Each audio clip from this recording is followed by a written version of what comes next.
todas, satisfação em ter isso aqui. Vamos passar a palavra ao Gilberto, comandante das ciências comunitárias.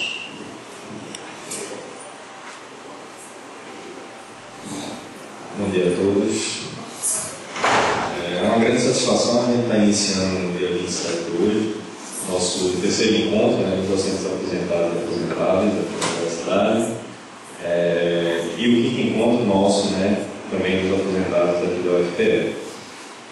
Estamos trazendo na temática um assunto que vem desdobrando nos últimos meses, a questão dos planos de saúde aqui da entidade, principalmente especificando a questão da Sul América da BNDES. E o professor Guilherme está a par da situação e fez justamente esse planejamento para iniciarmos esse encontro nessa temática. No transcorrer até a tarde de amanhã, a gente vai ter mesas sobre a carreira docente, o FUNPREST e sobre a assédio moral. São duas temáticas também que foram levantadas nos últimos meses de início da nossa gestão, principalmente para os docentes aposentáveis, que é o intuito nosso também desse encontro, que foi bem planejado aí pelo professor Guilherme. O professor Javas, que também trabalhou excessivamente para que tenhamos o êxito esperado. Então, dizer a vocês que é uma grande satisfação da entidade poder estar fazendo já esse quinto encontro, e estamos à disposição do que for necessário para que o encontro seja bem, estamos trazendo palestrantes de conhecimento no assunto, estamos tendo também a participação de entidades específicas sobre o assunto, justamente para fornecer vocês daqui da Universidade Federal, professores e os professores daqui do Nordeste e âmbito nacional, o que for necessário para o entendimento do que a gente quer propor. Então, muito bom dia e muito bom encontro no dia de hoje.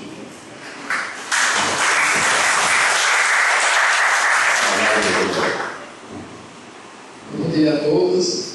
Eu gostaria de agradecer a presença de vocês nessa, mais uma vez, discutir a questão dos planos de saúde aqui e se tornar, na verdade, uma rotina dos nossos aposentados, por conta dos impactos que nós temos sofrido, com aumentos substanciais a cada ano que passa. A gente vê pelo gráfico que as coisas estão se acelerando, até tudo no tabelazinho aí para mostrar, comparando a Sul América e comparando com os aumentos que foram sugeridos aos planos de saúde individuais para a própria ANS. Então, convidamos a doutora Liliana, gostaria de agradecer a presença dela, convidamos o representante da Agência Nacional de Saúde Complementar, que está aqui ao nosso lado, e convidamos também a Joana Cruz, que era do IDESC, do Defesa do Consumidor, do Rio de Janeiro, e infelizmente por questões técnicas de passagem ontem, ela não pôde vir, ela fez uma palestra também em São Paulo. Estava com problema com relação à volta dela, mas ela trouxe representantes aqui, o pessoal daqui de Pernambuco vai representar muito bem.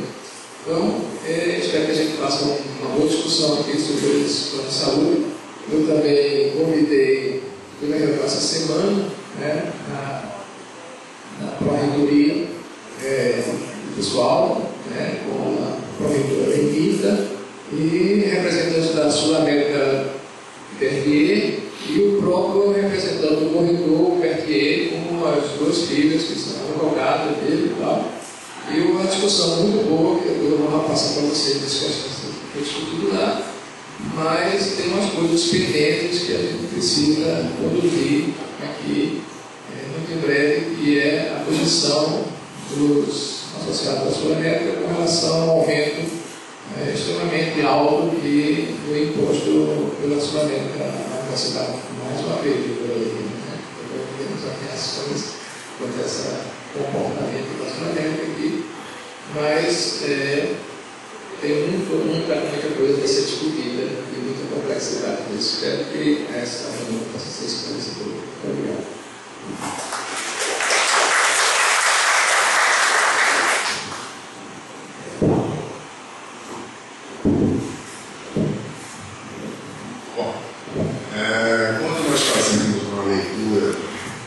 relação mal desenvolvida do Estado, a gente consegue perceber que quanto mais desenvolvida uma nação, maior sua preocupação tocando para aqueles que são os seus mínimos, né? Sua população. Isso nos leva a ter um mundo, por exemplo, de Estado, onde a prestação de saúde ela é de primeira linha, onde a sua população assistida na integralidade por parte do Estado, consequentemente tendo muito interessante e qualidade de vida para a sua população. No Brasil, houve uma modificação respeito a isso na primeira metade do século passado, quando o governo de Getúlio Vargas passou a respeitar e a tratar a população, principalmente trabalhadora, de maneira diferente, criando o mecanismo do Estado para poder fazer com que essa população fosse protegida. Isso fruto das cartas da Itália, etc., propriamente, quando teve repercussões aqui na nossa terra. Consequentemente, o direito do trabalhador, fruto da sua atividade laboral, passou a ser guardado por essa União, gerando mecanismos, gerando receitas, né, que em determinados momentos foi, infelizmente, de maneira mal utilizada. Um exemplo disso, nós temos a construção da Ponte de Niterói, nós temos a construção da Itaipu Nacional, utilizando recursos do trabalhador para gerar uma determinada política de desenvolvimento do Estado. Esse modelo atual de saúde necessariamente nos foi imposto principalmente pela Carta 88, né, onde o Estado ele tem algumas obrigações. Dentre essas obrigações, a saúde é uma delas, e nos brindou com o SUS, que é um sistema de atendimento de saúde na sua matriz, né, absolutamente excelente. Tá? Mas entre a aplicabilidade daquilo que está escrito, né, e a nossa assistência que buscamos, encontramos uma grande diferença, infelizmente, algumas vezes, salvo certas circunstâncias especiais. Em face dessa impossibilidade do Estado de prestar uma atenção adequada a todos, importamos alguns modelos, inclusive o americano, onde algumas empresas propuseram, no ambiente de remuneração necessária, a prestação de serviços de saúde. Nesse universo, passa o consumidor a ser dependente dessas empresas na busca de uma qualidade melhor de atendimento, etc. E o que nós visualizamos hoje é necessariamente uma briga entre o rochedo e o mar, como eu estava dizendo anteriormente, né, onde nós temos as empresas operadoras buscando uma margem de lucro, né, necessária para a sua subsistência, mas absolutamente questionável atualmente os valores que são onerados para aqueles que são os consumidores finais, todos nós que temos plano de saúde. Em relação a essa situação, nós temos basicamente dois planos, né, os planos individuais e os planos coletivos, como por exemplo essa partida para aqui.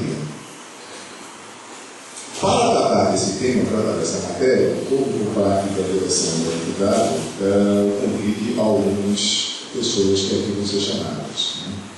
Esses colegas, advogados, irão tratar sobre o tema em cerca de 10 a 15 minutos, fazendo apresentações. Depois das apresentações de todos os 3 membros, serão abertas perguntas para a plateia por escrito. Dentro de cada uma das taxas que vocês estão, constam um blocozinho. Então, podem, por gentileza, fazer as suas perguntas, direcionar ao interessado aqui, os membros que serão chamados a seguir, para que, em grupo de 5, eu farei a transmissibilidade dessas perguntas, as respostas aos interessados. Temos uma margem até em torno de 11h30 mais ou menos, né? 11h40 no máximo de tempo, então a gente vai fazer blocos de 5 em 5. Muito obrigado a todos. Eu gostaria de chamar à mesa o doutor Marcos Albuquerque, representante da ANS. O doutor Marcos é especialista na relação de saúde suplementar pela FG. A doutora Liliane Fonseca Lima Rocha, membro do Ministério Público da Promotoria do Consumidor.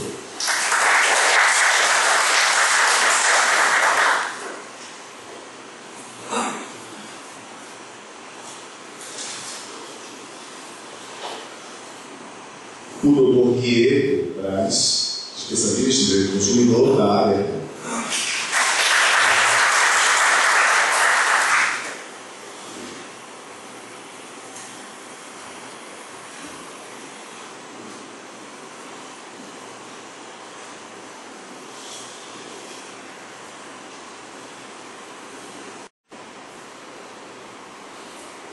Especificamente para a FEB, está publicizado aqui, na conversa dos valores praticados em relação ao ajuste, especificamente com o operador da sua obra, dos anos 2012 e 2014, até fazendo os valores abaixo, como vocês conseguem perceber.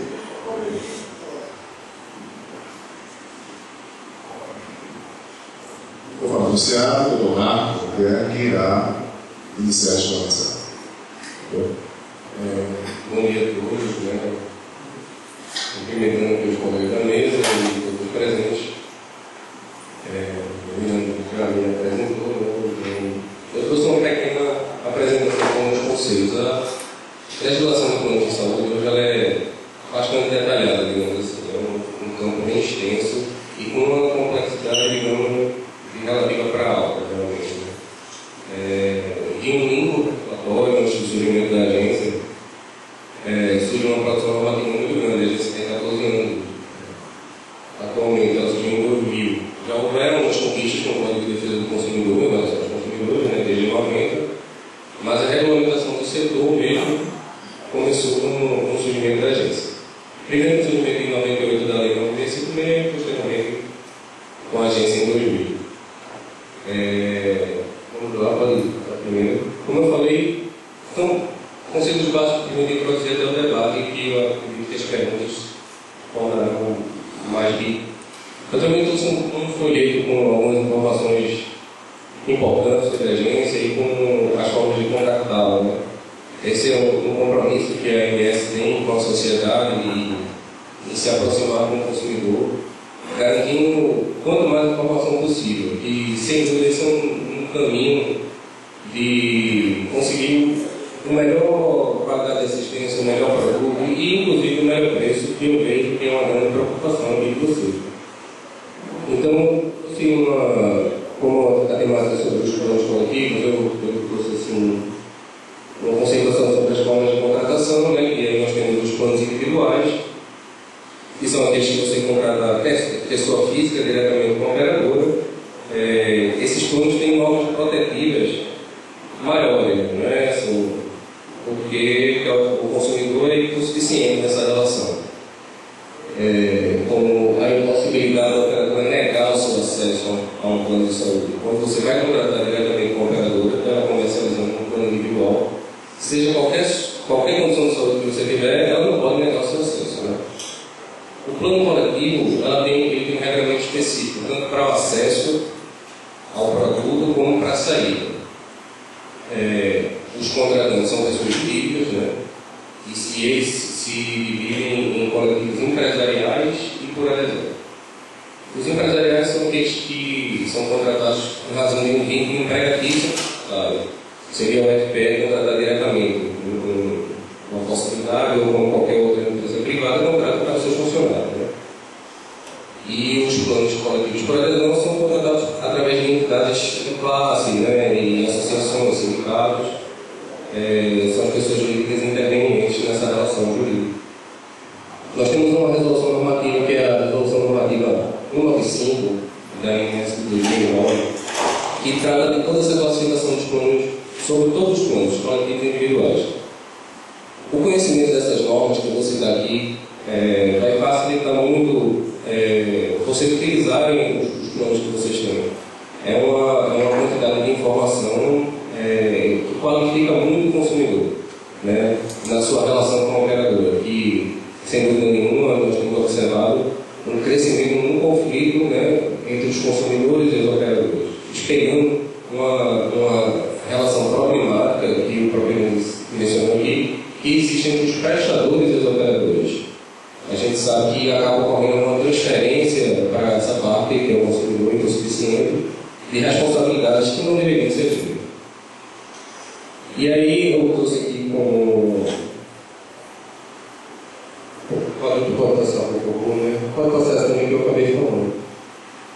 como umas características principais, né? O que vocês têm como características conceituais e como instrumentos de utilização. Nos planos coletivos, nós temos essa maior negociação, maior liberdade de negociação entre a pessoa de que contrata e o operador. Né? Então, isso é muito reflexo, né? Muito refletido nos valores dos planos. Indo de 2000, quando começou-se a regulamentar o mercado, era muito claro que os planos coletivos eram mais baratos do que os planos individuais. Né? E em razão desses aumentos que estão sendo espelhados aí, os planos coletivos estão ou atingindo o preço dos individuais ou ultrapassando. Estão ficando mais caros que alguns produtos individuais. Se você comparar o produto, pode ser que não seja mais caro. Que aí já é um detalhe mínimo, né? Já parte para uma questão de fundo mesmo. Que esse produto individual tem a mesma assistência que esse produto coletivo que você tem, mas é certo que está ficando caro. Né? O que é um problema do nosso modelo de assistência, não necessariamente do sistema de saúde suplementar. Né? Hoje no SUS nós temos um encarecimento também da assistência, que é focado no procedimento, cada dia mais são incorporadas tecnologias mais caras e mais um diagnóstico muito mais preciso também, então é uma assistência que deve ser prestada. Né? Então nós temos um conflito no modelo assistencial que tem que ser solucionado. Uma grande solução é uma cooperação maior entre os sistemas. Se fala hoje no Sistema Nacional de Saúde, que existiu em meados de 80, mais ou menos, enquanto as pessoas, alguns tinham, outros utilizavam o antigo INPS. Então, existem estudos de cooperação entre os sistemas e existem estudos de cooperação entre operadores e entre pessoas que têm produtos grandes. Por exemplo, eu conheço um órgão público que está querendo criar uma autogestão. Ele tem um contrato com a Sul América também, de 5 mil usuários, que está querendo criar uma parceria com uma outra operadora que é uma autogestão, criando sua autogestão e isso tem um potencial de redução de custos muito alto. Então, soluções estão surgindo. Né? Tem uma questão que muitos contratantes e planos coletivos não sabem ainda, que foi aquela resolução 195 de 2009, que só pode ocorrer um reajuste por ano desde 2009. Nos planos coletivos só pode ocorrer um reajuste por variação de custos anual. Antigamente existia um chamado reajuste de sinistralidade, né? Sinistralidade era passar um determinado fator lá e aplicava um índice, e depois aplicava um anual. Não sei se isso chegou a acontecer no contrato de vocês, mas atualmente, por variação de custos, só pode ter um reajuste a cada 12 meses. E aí nós temos reajustes por faixa etária, que é outra disciplina do contrato, que também tem que obedecer a norma da ANS, que está na resolução normativa 3. Eu trouxe essa resolução, vou deixar aqui. Então, quem quiser ter acesso no site da agência é fácil de achar, mas eu também posso deixar hoje aqui. Em relação à cobertura de assistência, assim, tanto nos individuais como nos coletivos, são as mesmas regras. O que a operadora tem que cobrir, ou os procedimentos que ela tem que garantir, não existe dúvida. Né? Agora, as possibilidades de saída nos planos coletivos são diferentes. No individual, se você pagar, você não pode ser excluído de forma nenhuma. Né? E até limita uma certa período de inadimplência. Isso não diz que a pessoa não pode ficar sem pagar, tem que pagar. Né? Mas assim, no individual tem uma garantia forte, tanto para impedir a pessoa, a operadora não pode impedir o acesso, e se a pessoa estiver com obrigação de pagamento, ele não pode ser excluído. Nos coletivos, é a pessoa jurídica que negocia isso com a operadora. Então, se uma operadora dessa relação que vocês têm com a Sul América já há muitos anos, e me parece que existe muita gente que é a PRP, como mencionado aqui, se a Sul América desistir, ela pode notificar em 60 dias ser rescindido o contrato. Isso é um dificultador, né? É uma relação mais precária nesse sentido de ficar sem assistência. Só que a ANS, nesses 14 anos, tem construído instrumentos para que os consumidores de planos de saúde não fiquem sem assistência em hipótese nenhuma, que é fazer a portabilidade para outra operadora, claro que as pessoas jurídicas têm maior facilidade em contrato de vocês com você, o pessoal tem mais de 2.000 pessoas, então existem operadoras interessadas nesse contrato, né? Não teria dificuldade, assim, não correm esse risco de ficar sem plano de saúde, né? Nos planos coletivos também existem umas diferenças de carência. Geralmente as carências são reduzidas, ou não existe carência. E dependendo da época que você faz a adesão a esse plano, você não tem que cumprir carência também. Se for nos 30 dias da data de celebração, ou se for com 30 dias do aniversário do contrário. Bem, isso não acho que pulou muito para agora. E aí temos essa questão de pontos importantes que aconteceram nessa busca da INSS de garantir que a pessoa não fique sem plano, né? Pode tratar do reajuste mais profundamente nos debates, eu acho que vai ser uma questão que vai surgir.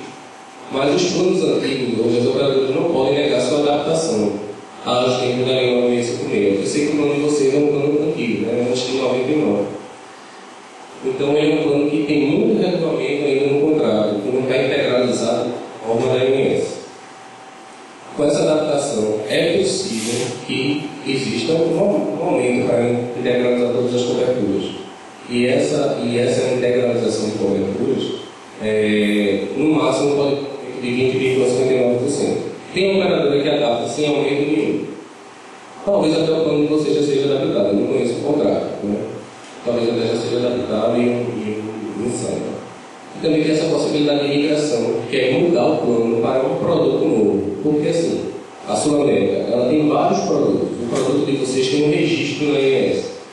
E ela tem vários produtos. Uns produtos são registrados na INSS, produtos antigos, e os outros são produtos novos, que obedecem a uma regra mais rígida.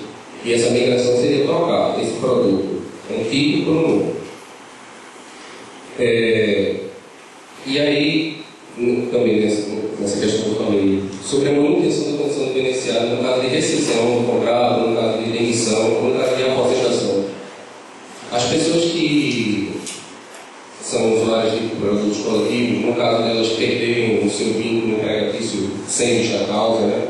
Desde que elas contribuam, elas têm garantido por lei a possibilidade de ficar num produto da operadora, ou no mesmo, ou um produto diferente, desde que assuma o pagamento. É aquela condição que a pessoa perdeu o emprego e não tem um período para permanecer no plano enquanto arruma outro emprego, enfim. Esse período varia e é um terço do tempo que você passou. Então ele varia do período de 6 meses a no máximo 24 meses, nos casos de demitidos ou exoneração de trabalho, que contribuem para o produto, nem que seja um percentual. E o pessoal que se aposenta e que contribuiu há mais de 10 anos, né, para o plano, tem que ter alguma contribuição. Não pode ser aquele plano que a empresa ou a associação paga tudo. A pessoa tem que pagar algum pedaço do plano. Ela tem a garantia de ficar em algum produto até assumir o pagamento integral para sempre, né? Até o dia que não for mais interessante e não acontecer a não totalidade. Para isso, ela precisa ter contribuído 10 anos. Hoje, depois dessa resolução da agência 279, que é uma resolução muito interessante que regulamentou essas regras, pode ser, inclusive, períodos em operadoras diferentes. E a pessoa vai continuar naquela operadora contratante. A operadora tem que dar um jeito de inserir, quando você se aposentar, em algum produto. Ou a própria associação pode contratar um outro produto para seus aposentados, um produto diferente. Bem, existem várias normas. E nesse período que a pessoa passa nessa condição de manutenção beneficiária, ele também pode fazer a portabilidade de carências. Então a INSS tem feito essa regulamentação no sentido de que a pessoa não fique sem o plano. Se eu acredito que essa introdução inicial está ok, né? Que a gente deve debater um reajuste nas próximas perguntas. Né? Se você quiser, eu posso falar alguma coisa, mas eu acho que, como eu vejo que o pessoal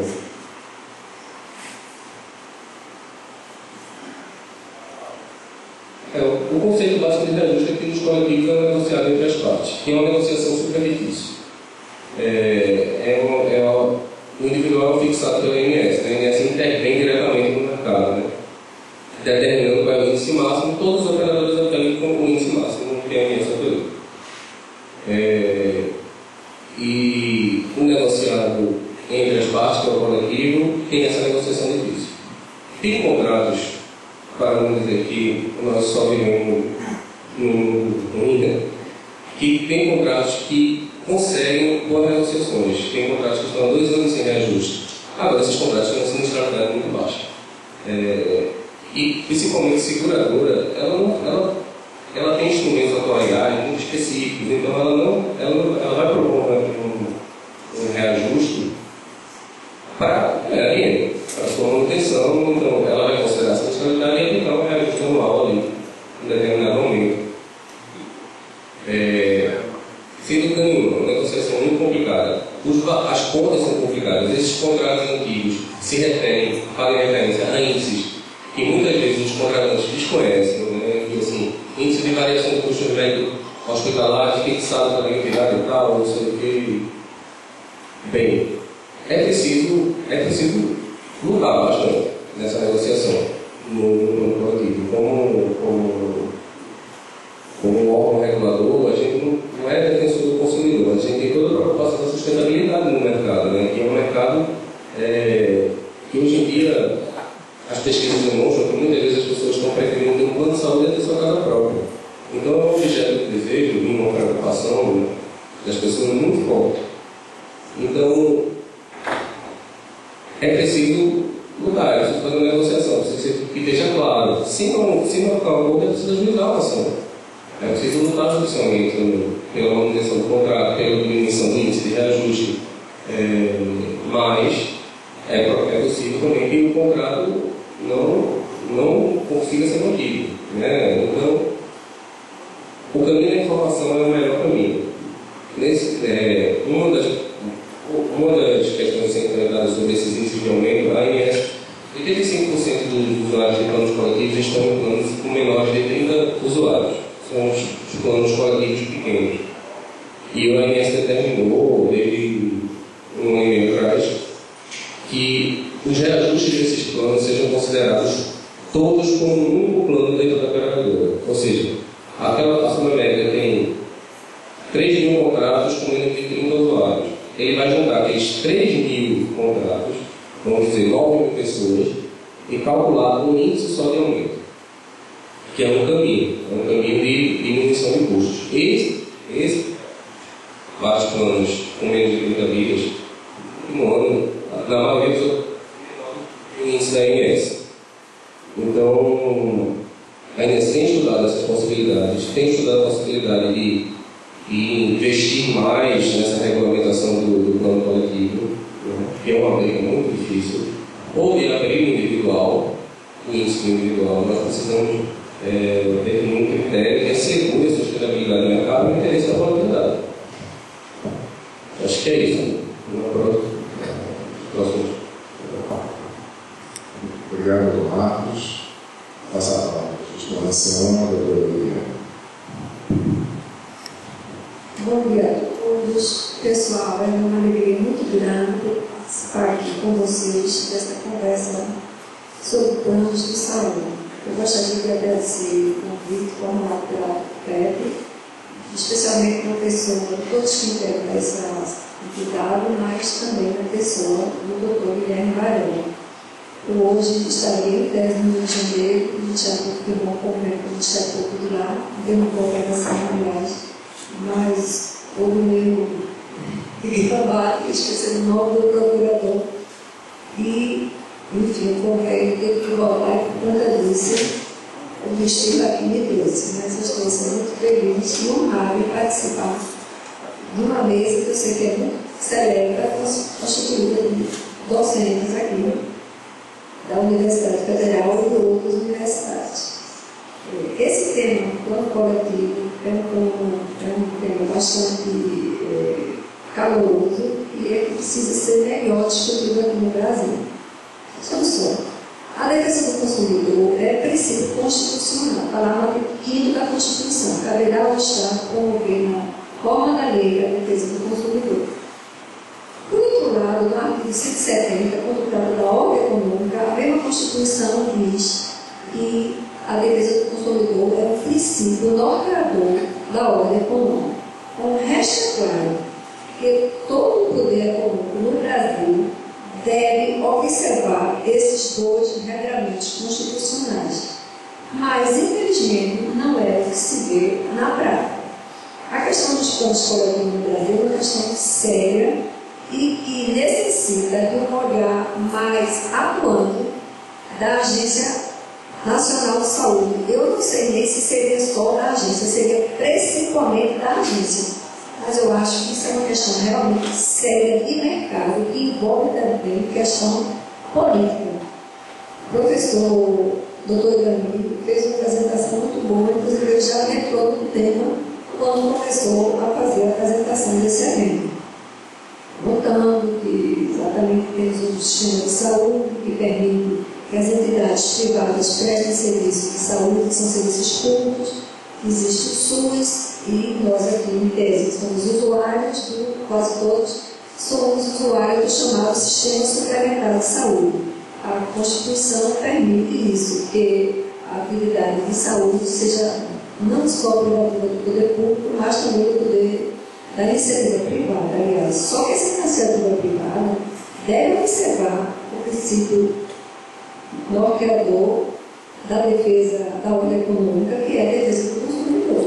E isso não está sendo feito, principalmente no que tange aos reajustes dos planos de saúde coletivo. Os planos de saúde individuais, esse ano, o pessoal está do PEP até colocou aqui na mesa os reajustes de impostos que na Sul América aqui ao pessoal da universidade. E ficou no patamar acumulado de 74,58 entre 2012 e 2014, um percentual nos últimos 3 anos de 69%. Esse ano, os planos individuais foram reajustados, acho que em 9,75%. Mas, 2014, 10,79%.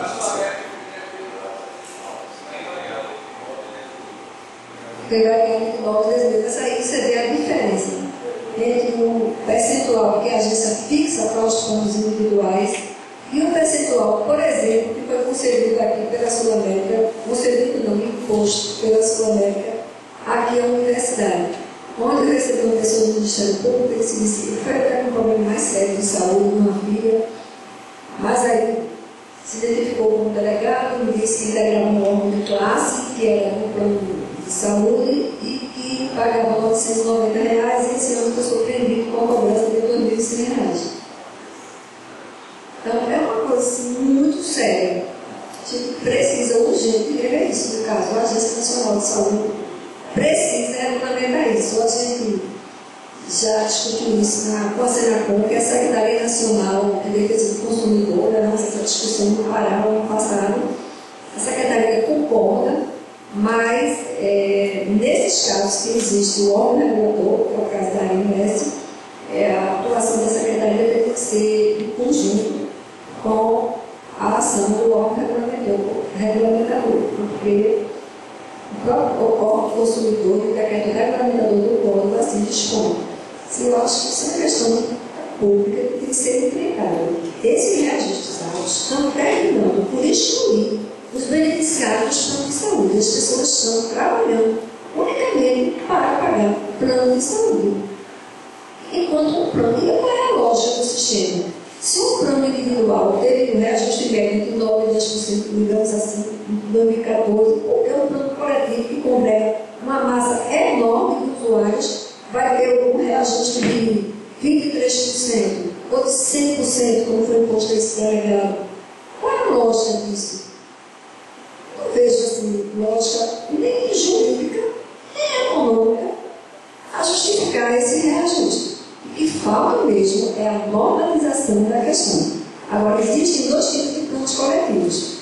O empresarial, que é feito através de empresas, e nesse caso as empresas pagam ou seja, um custeio integralmente dos planos.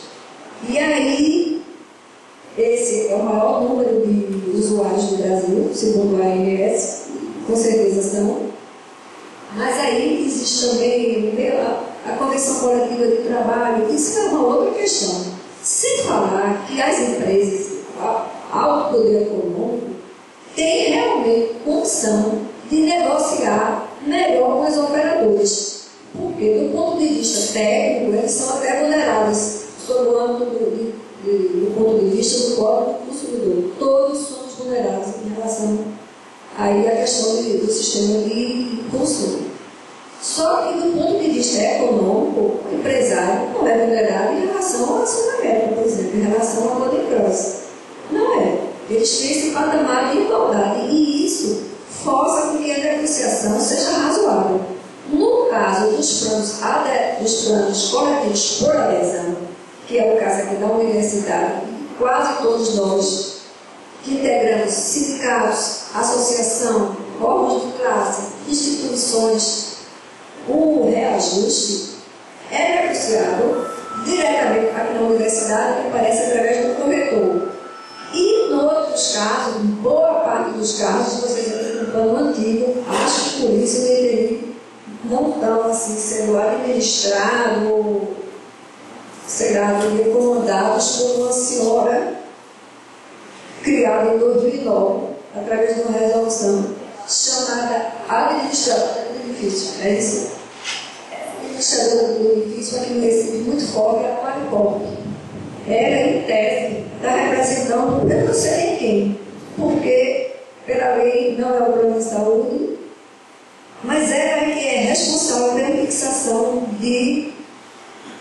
pela negociação dos reajustes. Pois bem, a gente entrou com a ação, acho que uns 3 meses, o reajuste da Qualicorp, com um plano que também é da Sul-América, eu descobri. Brasil Saúde, é um plano também que é da própria Sul-América. Eu descobri que 95%, 99% dessa empresa é da Sul-América. Ela concedeu também, em 3 anos, 56% de reajuste. Nós até ingressamos com a ação civil pública, ganhamos uma liminar, mas o tribunal suspendeu o efeito dessa liminar. O reajuste da Sul-América antigo também é objeto de uma ação civil pública proposta pelo Ministério Público, inclusive pessoal daqui da universidade, está albergado nessa ação. A gente conseguiu essa liminar, ela passou durante anos. Ela conseguiu sobreviver, mas depois o tribunal também suspendeu o Ministério Público a ação depois de 8 anos, essa ação de 2004. Depois de 8 anos, ela foi julgada improcedente. Nós apelamos e ela hoje está sob a relatoria do desembargador Agenor Ferreira de Lima Filho, revisou com o Dr. José Fernandes, e ela tramita na 5ª Câmara Civil. Acho que seria interessante que vocês, que integram a associação, fizessem uma entre aspas, uma pressão no sentido que fosse conversar com o desembargador sobre a gravidade desse reajuste. Além, especificamente, não são vocês especificamente aqui, docentes da Universidade Federal de Pernambuco, os prejudicados, não. Isso é uma prática proliferada no Brasil todo. O que é que está acontecendo? As pessoas não podem pagar ou trabalham exclusivamente para pagar o plano de saúde. O outro lado também perverso dessa mesma moeda. Acabou no Brasil a comercialização de planos individuais. Mesmo se a gente quiser sair do plano coletivo para ir no individual, a gente não encontra no mercado. Então, que eu saiba aqui em Recife, a Unimed, mais um outro plano, a vida. Mas as seguradoras, por exemplo, a Sul-América, Bradesco, há anos não comercializam plano individual. Por que será? Não é uma questão só de Pernambuco. Por que será, né, pessoal?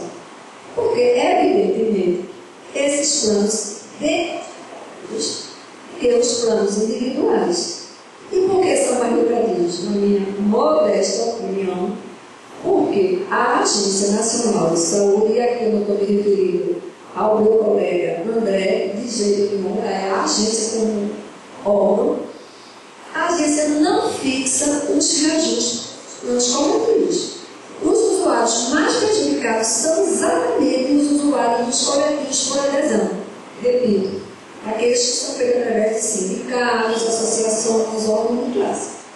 Então, é preciso, a gente já fez até um ofício, uma explanação ao Dr. André Long, presidente da agência, que é até pernambucano. É preciso também que vocês da academia movam, assim, façam uma gestão política junto ao presidente da agência, junto ao poder público, para acabar com essa prática nefasta. Agora saibam, não são os únicos prejudicados, é um clamor público. Na realidade, tem pessoas que ganham R$3.000 e pagam R$2.200 no plano de saúde. Eu conheço centenas de pessoas nessa condição. O Ministério Público tem entrado com ação, como eu já disse, ganha no primeiro grau, mas no segundo grau, infelizmente, até hoje, a gente tem perdido essas ações. Tem esperança que nessa ação aqui, que abarca inclusive vocês e todos os planos coletivos da Sul-América, que a gente consiga êxito. Agora, o STJ também não tem sinalizado de forma positiva nesse sentido, não. A questão do ponto de vista do judiciário não tem sido fácil, mas assim, eu confio naquele velho adágio, água morre, da dúvida tanto mais até que eu acho que o número maior, tanto individual, cada um de vocês, como as ações coletivas, vão sensibilizar um pouco e fazer com que o judiciário modifique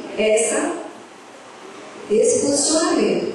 Gostaria de esclarecer também que, segundo tem uma reportagem no estado de São Paulo, agora de 10 de março de 2014, dizendo que 78,7% dos planos no Brasil são planos coletivos.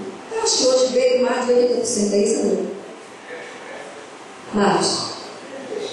108%. Vejam só, como é que está o mercado. 80% plano coletivo, 20% plano individual. Por quê? Porque estamos altamente lucrativos para as operadoras e seguradoras de saúde. Então,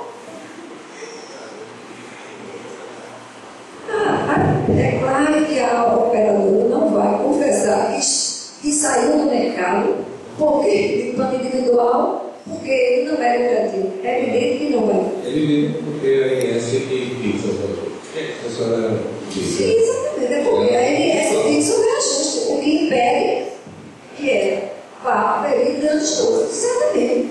Aí o que acontece? A ANS precisa regulamentar urgente o reajuste dos planos coletivos, principalmente por esse feito do sindicato, associação, órgão de classe, que não tem poder frente ao poderio econômico de uma Sul-América da vida.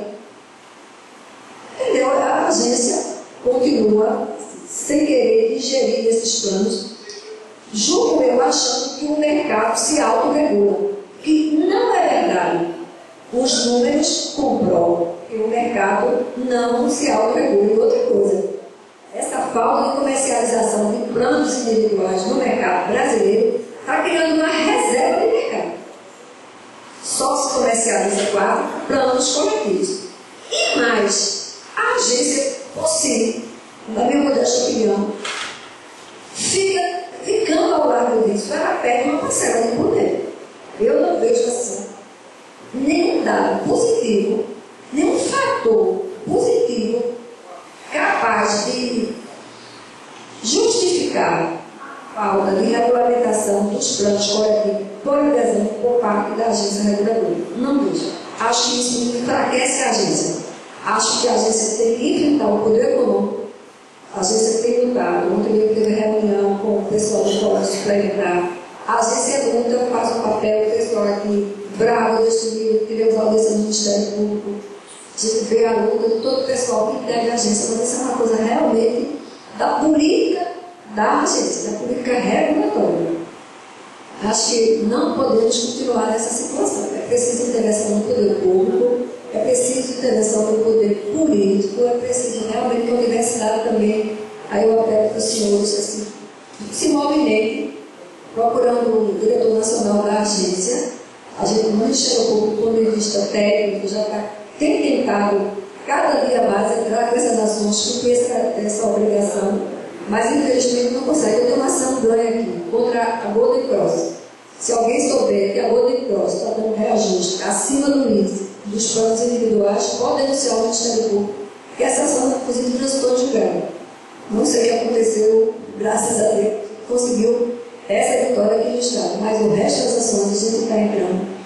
E o segundo grau, ou seja, os desembargadores, talvez acompanhando o entendimento do STJ, eles não concordam com esse funcionamento do Ministério Público, que é o funcionamento de cada consumidor, como vocês, prejudicado pelos reajustes exorbitantes. Eu não vejo lógica nenhuma. Se você é um plano, tem um usuário, tem um plano individual, tem 10% de aumento, como é que você leva um grupo enorme, vai ter 23% de aumento?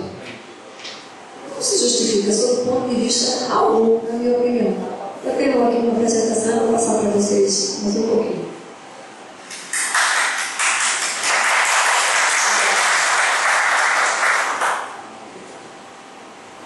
Só primeiro.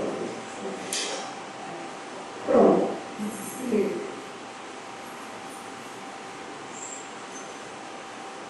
A Agência Nacional de Saúde foi criada pela Lei 9.961 de 2000 como órgão de regulação, normatização, controle e fiscalização das atividades que garantem a assistência suplementar à saúde. Um ponto aí, normatização.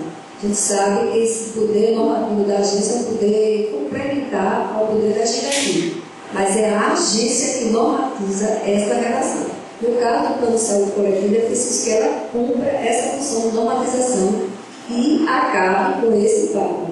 Próximo. Poder regulamentar da agência. Ela tem a obrigação de controlar as operadoras e seguradoras para evitar abusos que estão acontecendo e garantir a compreensão dos princípios constitucionais norteadores da ordem econômica, dentre os quais se situa a defesa do consumidor. A agência recebeu delegação para a normalização técnica do mercado do plano de saúde, daí o poder dever normativo da ANS. Eu acho que não cabe a agência escolher se normatiza ou não, se vai disciplinar ou não a questão do reajuste do plano coletivo, principalmente por adesão. Eu acho que ela tem esse poder dever. O poder normativo é justificado devido à especialização técnica, e aqui temos um técnico especializado na questão, e dado também a complexidade da matéria. Então, é uma função, como eu já disse, de complementação da lei. Evidentemente que a lei não poderia descer a detalhes técnicos como esse. Então, a agência foi criada também para normalizar, regular, fiscalizar. Ela tem regulado, tem fiscalizado. A gente vê agora que fechou o plano aqui no ano passado, no ano atrasado, a agência fez liquidação extrajudicial. Tem atuado sim, mas existe esse vácuo importante que está prejudicando os usuários. No artigo 3º da lei que cria a agência, diz o seguinte: a agência terá por finalidade institucional promover a defesa do interesse público na assistência suplementar à saúde, regulando os operadores setoriais, aqui inclui-se também as seguradoras, inclusive quanto às suas relações com prestadores e consumidores, contribuindo para o desenvolvimento das ações de saúde no Brasil.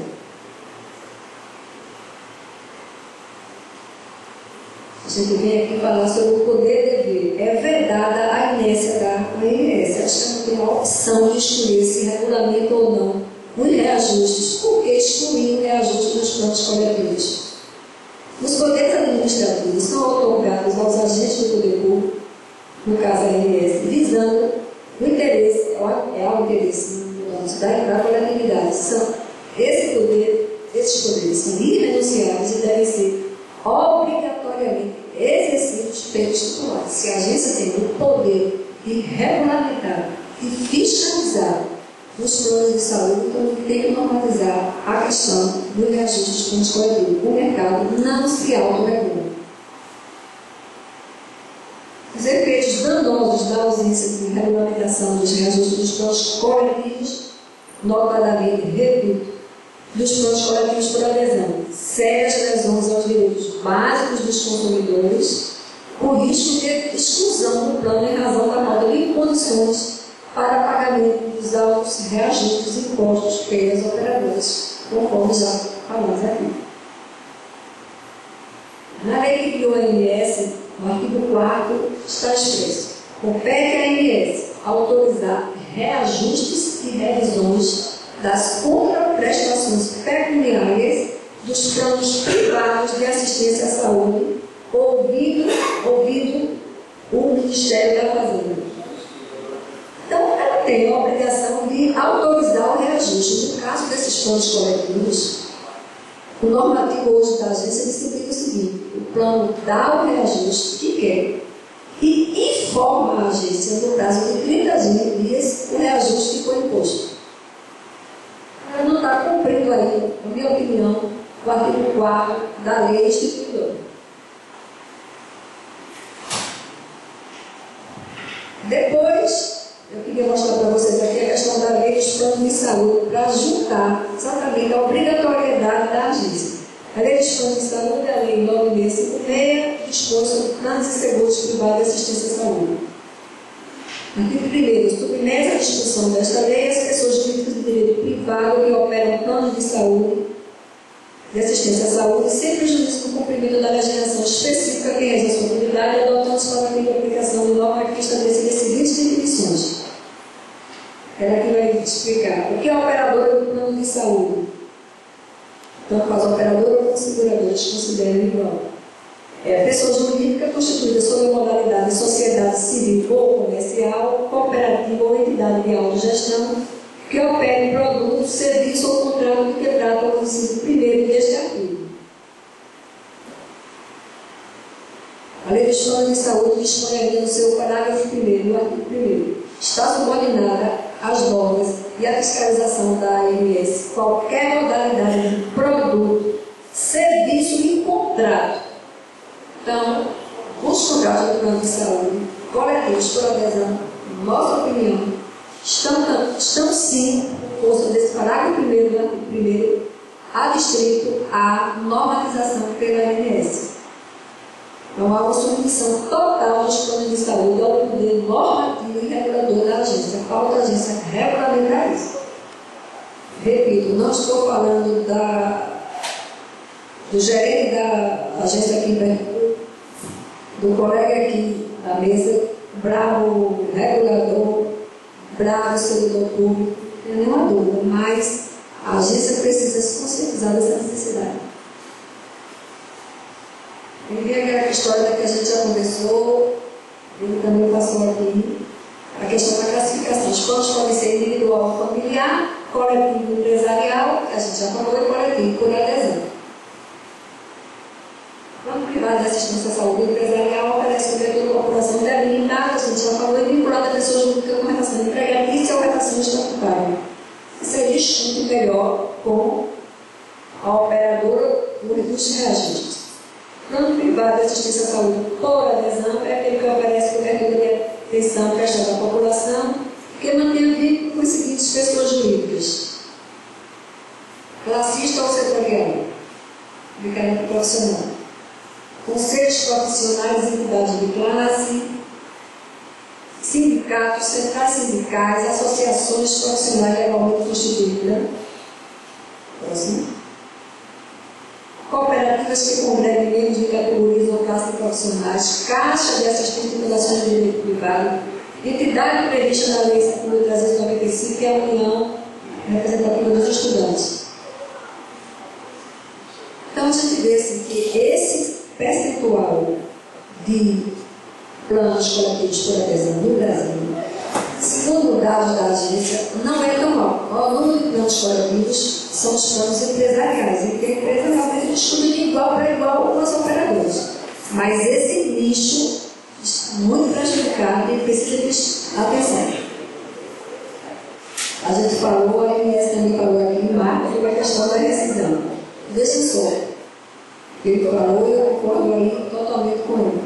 Nos casos individuais, só existe rescisão quando o usuário frauda ou quando o usuário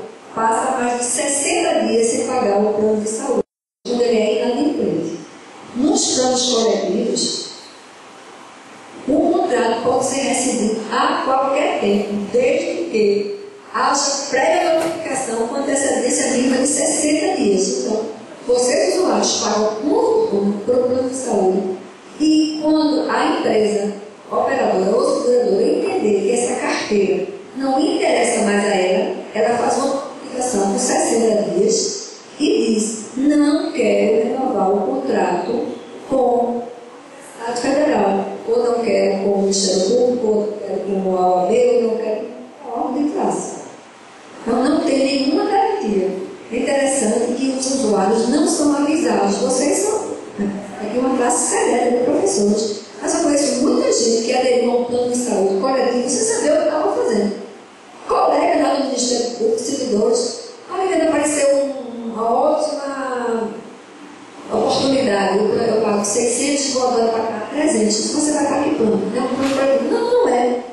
Procure saber direitinho. O corretor não falou isso, mas procure saber quando não é um plano coletivo. Eu você não sairia. As pessoas não sabem nem para onde estão indo, que tipo de contratos estão se metendo, estão aderindo. Só a garantia de você não poder ser expulso do plano individual é uma tranquilidade muito grande. Veja só o que acontece. Você, enquanto é jovem, em tese não se adoece tanto, paga 20, 10, 15 anos com plano de saúde, para na maturidade ter aquela segurança que tem um plano para cobrir eventual doença. No plano coletivo você não tem essa garantia. Qualquer momento faz a notificação e rescinde o contrato. Isso por si, para mim, já justifica a necessidade do maior cuidado da agência nesses planos. Agora a gente sabe que aí há uma certa regulação do mercado, porque como a massa é muito grande, o número de usuários é grande, então as empresas, operadoras e seguradoras têm interesse na carteira de usuários. Então saiu de um, aí aparece outro interessado. Entendeu? Tem essa, entre aspas, vantagem. Nos planos individuais, só ocorre por fraude ou não pagamento superior a 60 dias. Próximo. Reajuste. A gente já falou também que no contrato pode receber reajuste de periodicidade inferior a 12 meses. Só, a não ser que seja por faixa etária. Isso não é vantagem nenhuma, porque esses reajustes estão fora dos limites da inflação, fora do poder aquisitivo dos trabalhadores.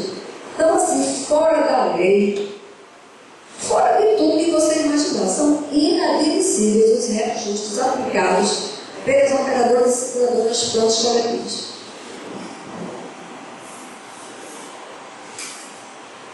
E aqui, demonstrando a continuidade do unidade anterior dos planos coletivos, o índice de reajuste por variação de custos é definido conforme normas contratuais livremente estabelecidas entre a operadora e a empresa que contratou o plano.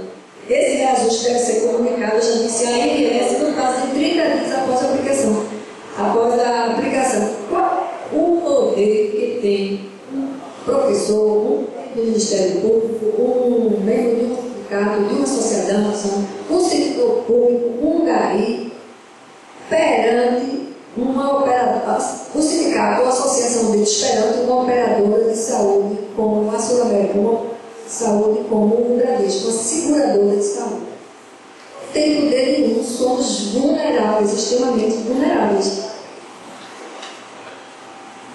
A forma de contratação. As pessoas jurídicas que tratam essa resolução, é a resolução que trata dos planos coletivos, poderão reunir-se para contratar plano coletivo, podendo tal contratação realizada. Vou contar para vocês que é pior. Próximo.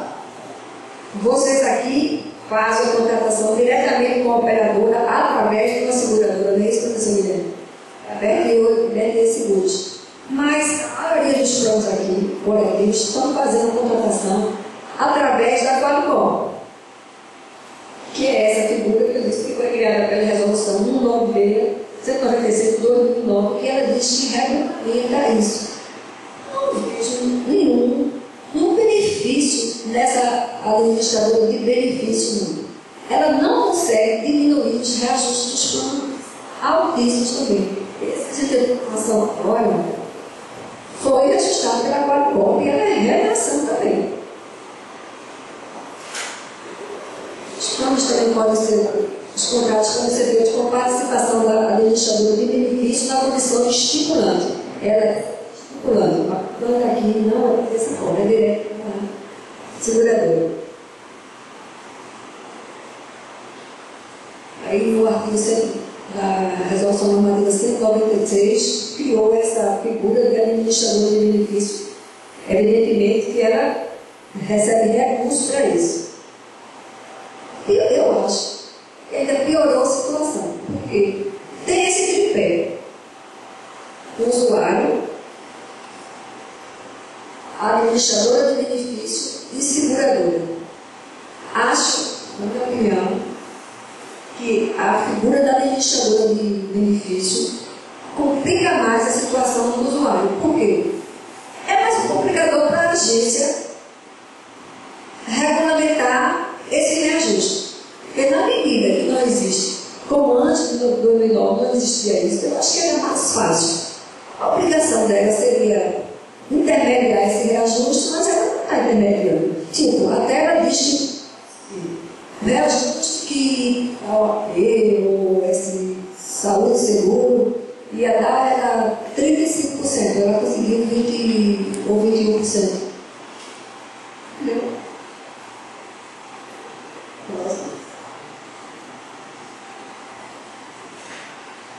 E ainda sobre a administradora de benefício, que aqui, graças a Deus, vocês não estão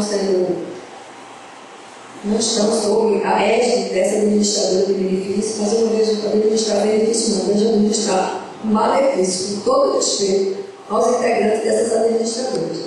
Porque elas têm que ser remuneradas.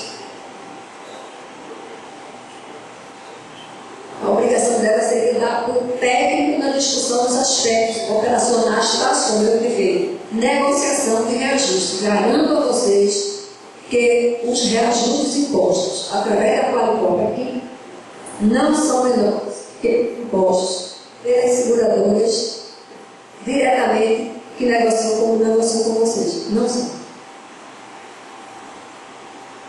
Quem é beneficiado com a administradora de benefício, na minha opinião, é a própria administradora de benefício.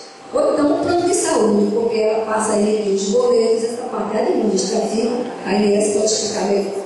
Mas quem faz é essa, para isso, para outros sim. Para o usuário não tem benefício algum. A administradora tem malefício.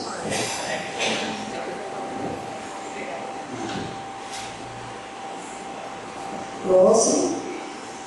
Aqui são os dados da ANS em 2012 sobre, a gente já falou sobre isso, mas eu vou esclarecer, sobre beneficiários do plano de saúde. Então, em 2012, segundo a ANS, existiam no Brasil 47.943.091 usuários.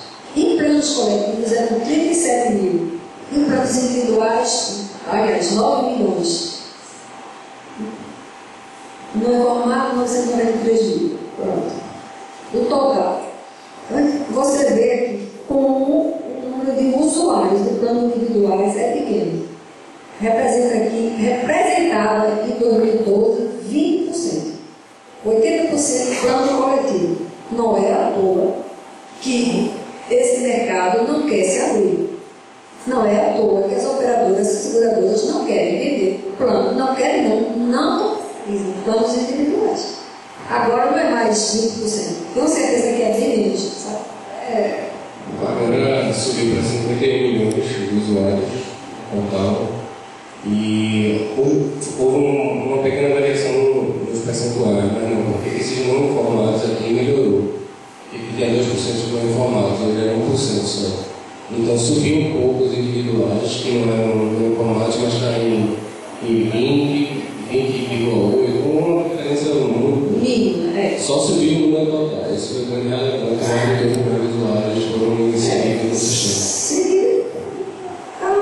Se espera, porque o SUS é pior, em alguns a economia melhorou, as empresas são os setores, né, têm crescido, e além disso também a própria Justiça do Trabalho, o Ministério Público do Trabalho, a Delegacia do Trabalho está trabalhando, está lutando muito nessa questão da concessão também de benefício do trabalhador. E aí inclui, as empresas incluem também o plano de saúde. É por isso que o número tem crescido. Mas o que tem diminuído mesmo, crescido exponencialmente, é o número de planos coletivos, resultado final, e diminuído o número de planos individuais. Porque ninguém encontra para comercializar. Aqui, Sulé, aqui, a Vivida, quem mais? Viva. A Viva que está aí no processo de personagem. Quem vai entrar no plano de saúde? Do lado? Unilares. Plano pequeno porte. Os planos grande porte. Um produto, mas é um produto muito caro. Ela comercializa esse produto, é um produto caro e um pouquíssimo de valor. Alguém vai. Seguradora, tem uma seguradora. A seguradora não tem. Não comercializa. Ele não é Pernambuco, não, é o Brasil todo. Esse é o dado que a gente já tem conversado sobre ele. Pronto, o IDEC fez um estudo em 2013 mostrando aqui os reajustes abusivos praticados nos planos de saúde coletivo. Ele fez uma pesquisa em 535 operadoras e constatou que em 11% delas a média de reajuste variou de 0,75% a 73% de aumento. Então, a gente vê que é uma questão realmente nacional, o que não diminui nem um pouquinho a angústia de vocês, de minha. Sou operadora do direito e promotora de justiça e defesa do consumidor. A gente vê, no Brasil todo, que o Grupo Nacional de Promotores discute essa questão. Acho que realmente é uma questão de política pública. A agência tem que enfrentar as operadoras. De dúvida que elas estão grande com isso. Por que fechar esse mercado do plano individual? O reajuste passa ao lado da justiça. Existe ainda tem um projeto de lei que acrescenta um artigo à Lei 9656, que é a Lei do Plano de Saúde, para que os reajustes dos planos coletivos sejam regulados e limitados pela ANS. A matéria está desde 30 de outubro na Comissão de Assuntos Sociais e, se for aprovado, seguirá para a análise da Comissão de Assuntos Econômicos e Decisão Definitiva. O que eu digo é preciso apoio político dos senhores aqui da CARI para a aprovação do projeto de lei dessa natureza. Bom, pessoal, eu agradeço a atenção e estou à disposição para qualquer esclarecimento que se quiser necessário. Eu gostaria de apresentar no fim. Eu sou promotora do Centro de Apoio das Promotorias do Consumidor aqui no Estado. O nosso telefone lá é 3182-7409. Se os senhores precisarem de alguma coisa dentro da sala das nossas atribuições, estamos à disposição. Muito obrigada.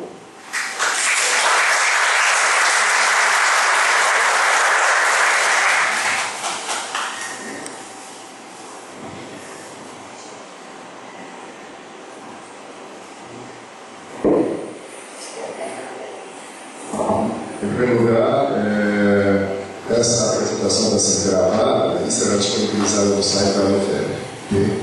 O material que foi aqui apresentado também estará lá disponibilizado no site com as correções que serão realizadas.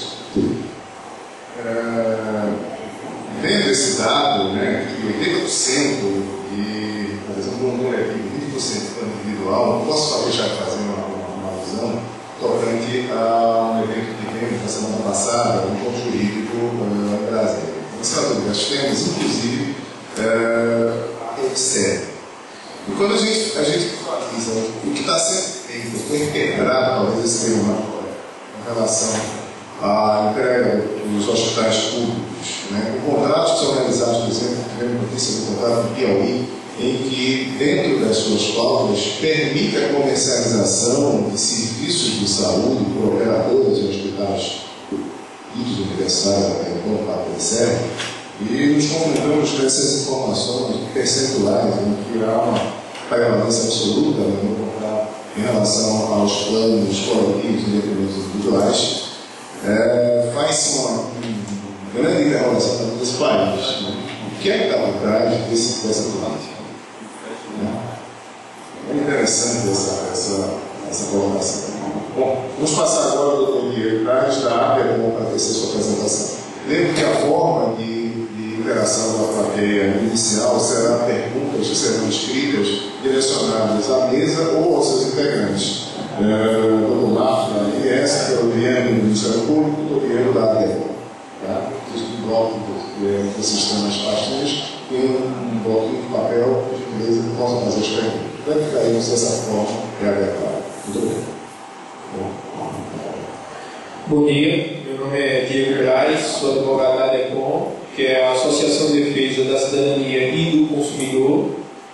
Trabalhamos com a visão do consumidor, enfrentando os problemas diários que chegam na nossa instituição, e estou aqui para tentar contribuir acerca desse tema de plano de saúde coletivo, mais precisamente no âmbito do reajuste abusivo desse tipo de plano.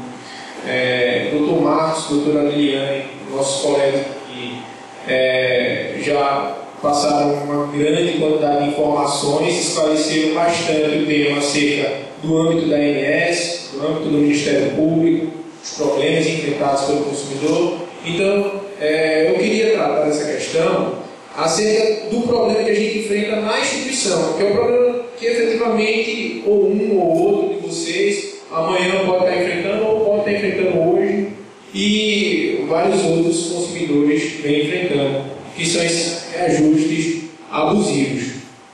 A gente sabe, com a doutora Liliane, quando ela fala acerca da inércia da ANS com relação à sua atuação com os planos coletivos, mas eu entendo também que a ANS teve grandes avanços. Um dos grandes avanços foram as resoluções normativas acerca do consumidor quando ele é demitido, aposentado, o Dr. Marcos tratou aqui, ele não mais vai ficar desamparado,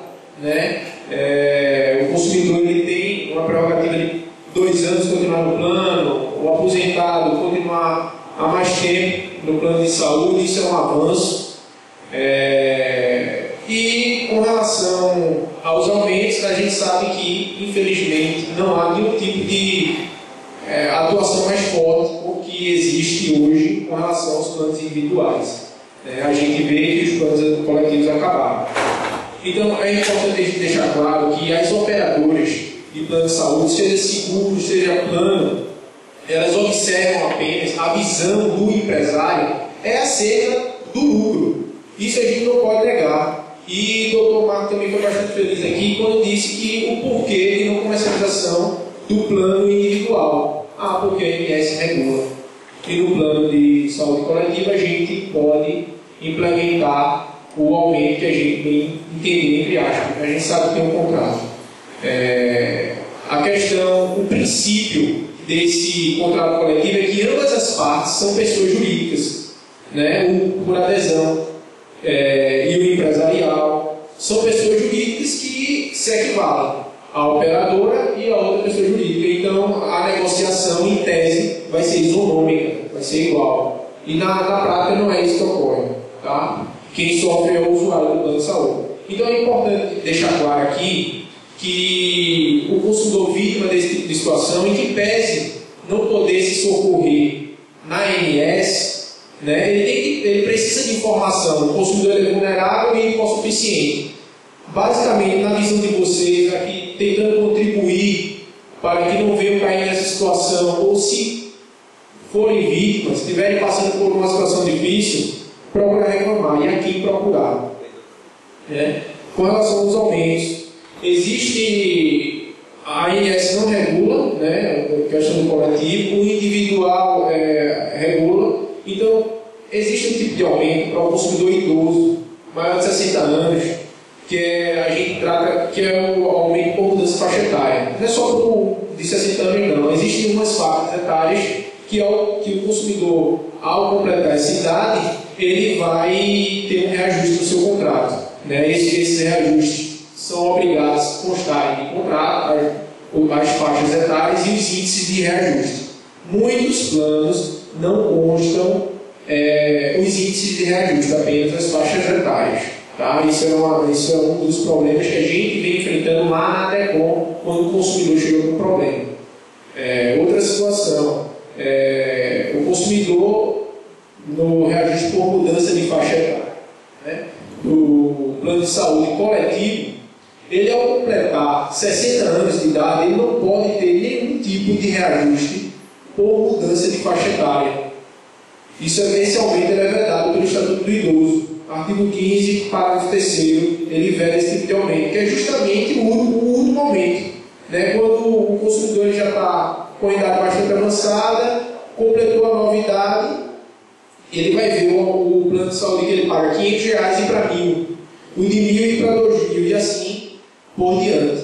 Né? Esse tipo de aumento ele não ocorre. Esses planos antigos, né, que não foram adaptados, a sua grande maioria tem esse reajuste até 72 anos. 72 anos ainda tem esse reajuste, ele é proibido pelo Estatuto do Idoso. A gente enfrenta essa dificuldade, né? E na nossa luta diária, o entendimento que a gente vem tendo do Poder Judiciário pernambucano e do STJ é no sentido de revogar esses aumentos.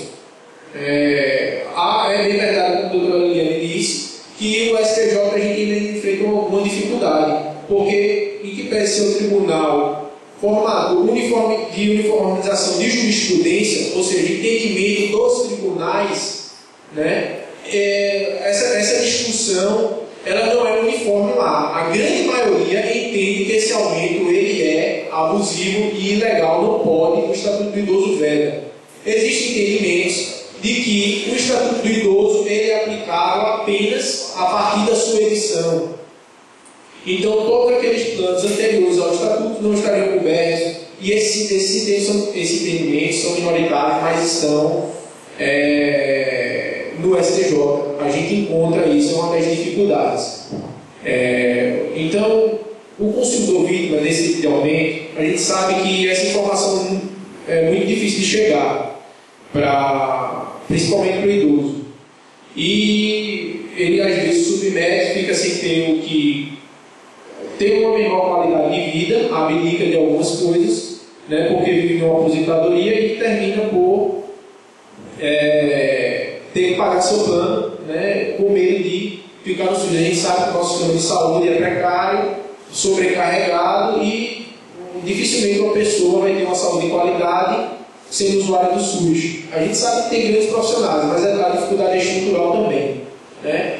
Então, quando o consumidor é vítima desse tipo de aumento, mesmo usuário de plano coletivo, isso acontece no plano individual também, vou deixar claro também, o que o consumidor poderia fazer em tese?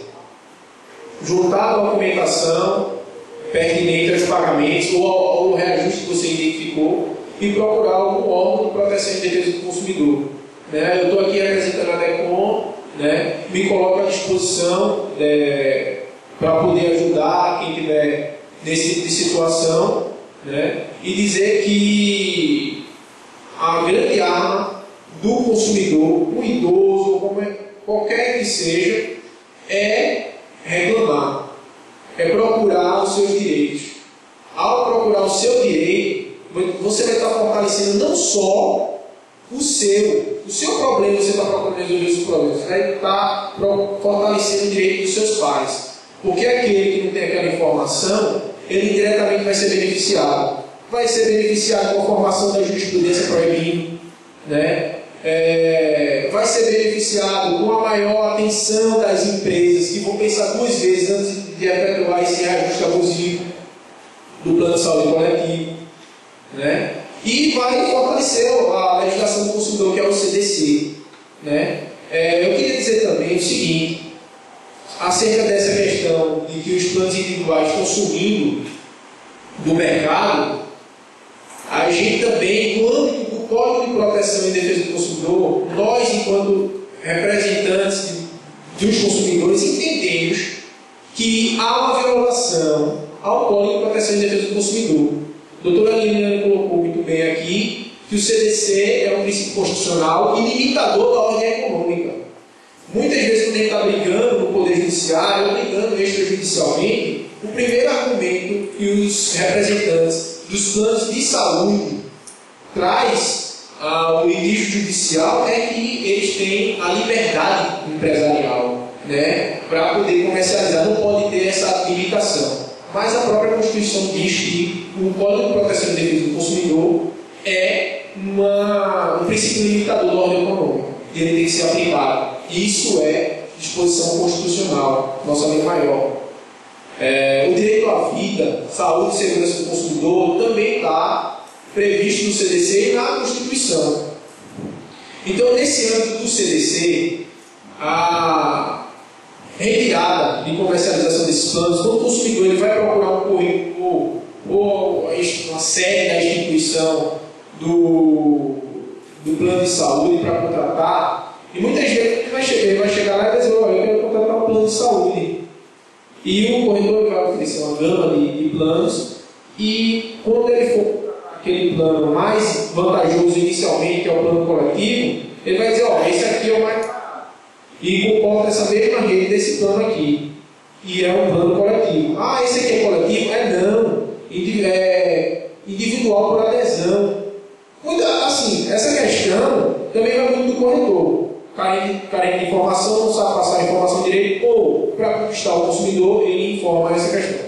No CDC, ele prescreve que se há um fornecedor de produtos e serviços no mercado, ele oferece determinado produto ou serviço, ele não pode se negar a fornecer esse mesmo produto ou serviço para outra gama de consumidores que estejam dispostos a adquiri-lo. Se existe consumidor interessado em adquirir um plano individual, que é o que nós, enquanto instituição de proteção e defesa do consumidor, indicamos, ele não pode ter esse direito negado. Na medida que essa questão do plano individual é retirada do mercado, ocorreu uma manobra covarde dos planos de saúde coletivo, né, das seguradoras, do plano de saúde coletivo não, para a comercialização dos planos coletivos, justamente para fugir da fiscalização da ANS. O projeto de lei que o doutor Liliane tratou, ele é um avanço. Agora tudo depende de posição política, poder político. A ANS pode até ter pessoas com vontade de implementar a regulação dos planos coletivos como individual, que é o ideal e é o que a gente precisa para não estar sofrendo desse grande mal. Já avisamos os vídeos, muitos vão sair e a gente já sabe quais são as consequências. Só que depende de vontade política. A ANS ela tem limitações. A gente sabe que na prática não é assim que funciona. Então, a gente já está em estudo e análise dessas questões. Teve matéria no Fantástico já sobre isso. Doutora Joana Cruz, que era para estar aqui nessa palestra tratando desse tema com vocês, foi uma das entrevistadas. Tem a matéria que a doutora Liliane falou. Há uma grande discussão e a DECON está estudando essa questão com afinco.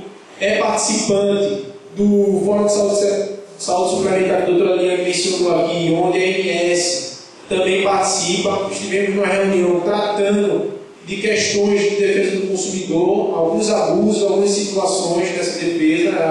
O fórum é presidido por doutora Cristina Sakaki, que vem militando nessa área, defendendo o consumidor usuário do plano de saúde.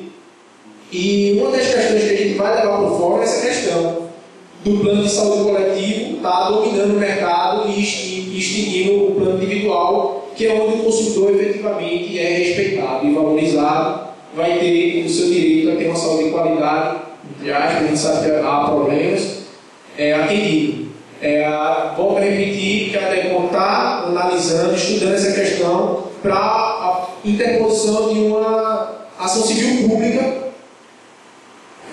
contra essas operadoras de planos de seguro-saúde, no sentido de fazerem respeitar, no sentido de respeitar e compelirem a respeitar o Código de Proteção e Defesa do Consumidor e passar a comercializar. Se você tem seu produto no mercado coletivo de plano de saúde, você ser obrigado a também disponibilizar a questão do plano individual. Não sei se iremos obter êxito. É uma das bandeiras que nós estamos estudando no sentido de beneficiar o consumidor. A gente sabe que tudo depende de vontade política, de luta por entendimentos favoráveis no Poder Judiciário. O Judiciário pernambucano, pelo menos com relação ao reajuste por mudança de faixa etária, até o momento, nas nossas ações, nós estamos conseguindo êxito e esperamos trazer boas notícias no futuro para o consumidor pernambucano como um todo. Né? Não é só o consumidor idoso, mas o consumidor como um todo, e principalmente o usuário do plano coletivo, para que ele possa migrar. Né? Gostaria de pedir desculpas por não trazer material. Nós viemos aqui substituir a doutora Joana do IDEC. Tomamos conhecimento dessa questão agora de manhã. Né? Já estava ocorrendo o nosso debate aqui e viemos tentar contribuir da melhor maneira possível. Obrigado, estamos à disposição para qualquer dúvida e é isso. Bom dia.